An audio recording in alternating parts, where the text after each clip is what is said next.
मुगल सल्तनत के बारे में आज भी भारत के इतिहास में स्वर्ण अक्षरों में लिखा हुआ है। उनकी शान शौकत, रहन सहन, स्थापित कला और खान पान हमेशा सही चर्चा का विषय बना रहा। टीवी या सिनेमा के पर्दों पर उनके ऊपर बनी फिल्मों को हम बहुत ही रुचि के साथ देखते हैं। मुगलों द्वारा बनाए गए किलों और महलों को देखकर आज भी इंसान हैरान रह जाता है। वाकई में बेहद खास रहा होगा सदियों पुराना जमाना। खैर, आज के इस वीडियो में हम बताने वाले हैं कि आखिर मुगल बादशाह क्या खाते थे, उनका सबसे पसंदीदा खाना क्या था, शाकाहारी या मांसाहारी। अब आपके मन में एक सवाल उठ रहा होगा कि वो तो मुगल यानी मुस्लिम थे, तो दबा के मुर्गा, मछली और मांस खाते होंगे। लेकिन अगर आप ऐसा सोच रहे हैं तो आप सरासर गलत सोच रहे हैं। इस वीडियो में हम मुगल बादशाहों के खाने के बारे में बात करने वाले हैं, साथ ही उनके डाइट प्लान के भी बारे में जानेंगे। तो वीडियो के लास्ट तक बने रहें। उससे पहले अगर आप हमारे इस चैनल पर नए हैं तो भैया एक सब्सक्राइब कर दीजिए।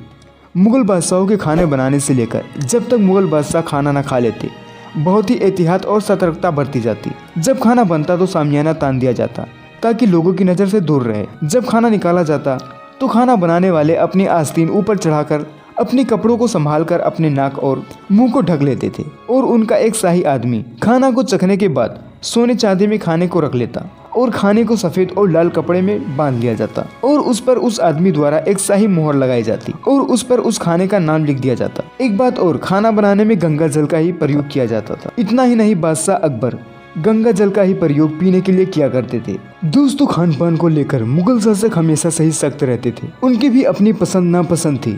मुगलों का खान पान आम धारणों के बिल्कुल उलट था। अकबर से लेकर औरंगजेब आलमगीर तक को सब्जियां और अलग अलग तरह के साग पसंद थे। बादशाह अकबर को अच्छा शिकारी माना जाता है, लेकिन से गोश्त उन्हें कोई खास दिलचस्पी नहीं थी। उनके लिए गोश्त शारीरिक शक्ति को बरकरार रखने के लिए एक विकल्प मात्र था, इसलिए वो गोश्त कभी कभार खाने में शामिल किया करते थे। इतिहासकारों के मुताबिक सल्तनत के शुरुआती दौर में मुगल सम्राट शुक्रवार को गोश्त खाने से बचते थे।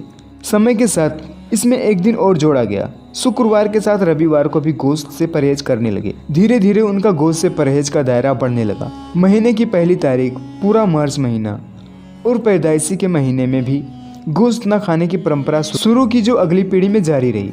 उन दिनों उनके भोजन की शुरुआत दही और चावल से होती थी। मुगलों के खान पान और रसोई का जिक्र अकबर के नवरत्नों में शामिल अबुल फजल ने अपनी किताब में किया है। उन्होंने अपनी किताब आईने अकबरी में लिखा है कि अकबर के दौर में उनका भोजन 3 भागों में बटा हुआ था। पहला, वो खास तरह का खाना जिसमें मांस बिल्कुल भी शामिल नहीं किया जाता था, इसे सूफियाना कहा जाता था।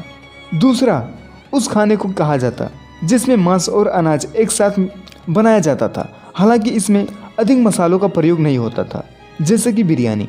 और तीसरा खाना ऐसा खाना होता था जिसमें मांस अधिक मात्रा में होता, इसके साथ घी और मसाले का भी प्रयोग किया जाता था। अबुल फजल लिखते हैं कि बादशाह की पहली पसंद दाल, मौसमी सब्जियां और पुलाव थे।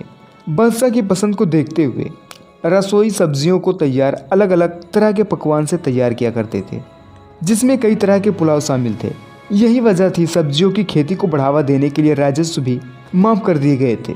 दोस्तों, खाने के मामले में औरंगजेब आलमगीर अपने बुजुर्गों से एक कदम आगे निकले। औरंगजेब आलमगीर को खाने पीने का बहुत शौक था। समय के साथ गोश्त से परहेज औरंगजेब आलमगीर की आदत में शामिल हो गया। नतीजा, उनके सामने सादा खाना पेश किया जाता था। शाही रसोई उनके लिए अलग अलग सब्जियों से खास तरह के पकवान बनाने की कोशिश किया करते थे। औरंगजेब ने अपने बेटे को खत लिखा। औरंगजेब ने अपने खत में उस सुलेमान रसोइये का जिक्र किया था जो औरंगजेब आलमगीर के लिए खिचड़ी बनाता था। खत के जरिए औरंगजेब ने उस रसोइयों को अपने पास भेजने को कहा ताकि वो उससे वही खाना बनवा सके जो उन्हें पसंद था। शाही खान पान के दौर में भी ताजे फल खास तौर पर आम औरंगजेब आलमगीर की कमजोरी थे। मुगल काल में गोश्त से इतनी दूरी बनाने की बात चौंकाती है। यही वजह रही कि उसके रसोइयों गेहूं, बने कबाब और चने की दाल के जरिए तैयार पुलाव भोजन में पेश करते। यह उनके पसंदीदा भोजन में से एक था। इतिहासकारों का कहना है कि पनीर से बने कोफ्ते और खानों में फलों का इस्तेमाल करना औरंगजेब आलमगीर की ही देन है। दोस्तों, यह वीडियो आपको पसंद आया हो तो इस वीडियो को एक लाइक करके हमारे इस चैनल को एक सब्सक्राइब कर दीजिए और इस वीडियो को अपने दोस्तों के साथ शेयर करना मत भूलिएगा।